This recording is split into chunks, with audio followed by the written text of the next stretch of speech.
Selamat pagi jemaat GKI Kelas Solo yang dikasihi oleh Tuhan. Berjumpa lagi dengan saya Pendeta Wasto Wibowo dalam program Bina Iman GKI Kelas Solo.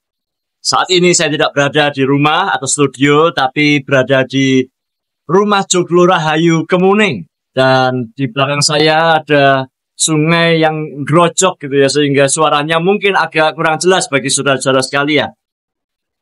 Dan hari ini kita akan bersama-sama merenungkan betapa hidup kita berharga di mata Tuhan dan layak untuk kita syukuri.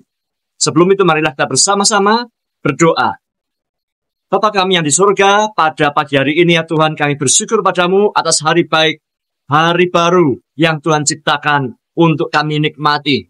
Biarlah kami dapat mensyukuri hari-hari ini dengan bijaksana, menjalaninya dengan penuh rahmat Tuhan dan syukur. Dalam nama Tuhan Yesus Kristus, kami berdoa. Amin.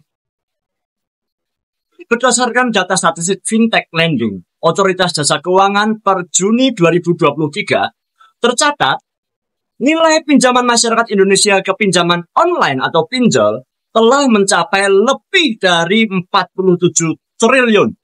Wah, itu suatu jumlah yang gede banget. Nah, kalau Anda susah membayangkan, saya berikan perbandingan, ilustrasi. Budget yang diperlukan untuk disiapkan oleh GKI Nusuan mengadakan renovasi gedung ibadah, yaitu ditaksir sebesar 11 miliar rupiah. Nah, jika dana 47 triliun, itu berarti GKI Nusuan dapat mengadakan renovasi sebanyak 4.272 kali. Atau membuat 4.272 gedung dijejer-jejer. Ya, gila-gilaan kan? Jadi sedemikian besarnya jumlah pinjaman yang sekarang ada di masyarakat. Demikian juga dengan dosa. Dosa adalah suatu kondisi di mana manusia berhutang. Bukan dalam bentuk rupiah, melainkan berhutang kepada maut. Hidup Anda dan hidup saya terjual pada kematian.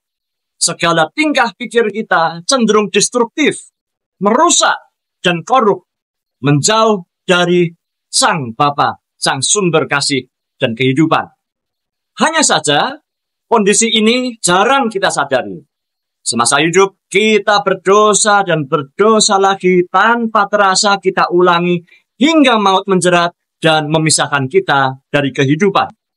Saudara-saudara yang dikasihi oleh Tuhan, beberapa waktu yang lalu, saya berjumpa dengan seseorang yang mengalami pengalaman near-death experience, yaitu pengalaman menjelang ajal, pengalaman mendekati masa putus nafas. Nah, beliau mengaku bahwa ia sangat ketakutan dan sangat tidak siap, sehingga seluruh capaian prestasi semasa hidupnya di detik itu terasa tidak berarti, tidak dapat menebus waktu untuk memperpanjang masa hidupnya. Ibu bapak saudara sekalian, puji Tuhan, beliau kini masih diberi kesempatan untuk hidup. Saudara yang dikasihi oleh Tuhan, pengalaman yang serupa juga ditulis oleh Raja Daud dalam kemegahannya, dalam istananya yang mewah dan capaian kemuliaan atas peperangan-peperangan yang dimenangkannya. Raja Daud merasa bahwa semua capaian itu hanyalah sia-sia belaka. Maka dalam Mazmur 32 ayat 1 hingga 6, Raja Daud bersyair demikian. Berbahagialah orang yang diampuni pelanggarannya, yang dosanya ditutupi.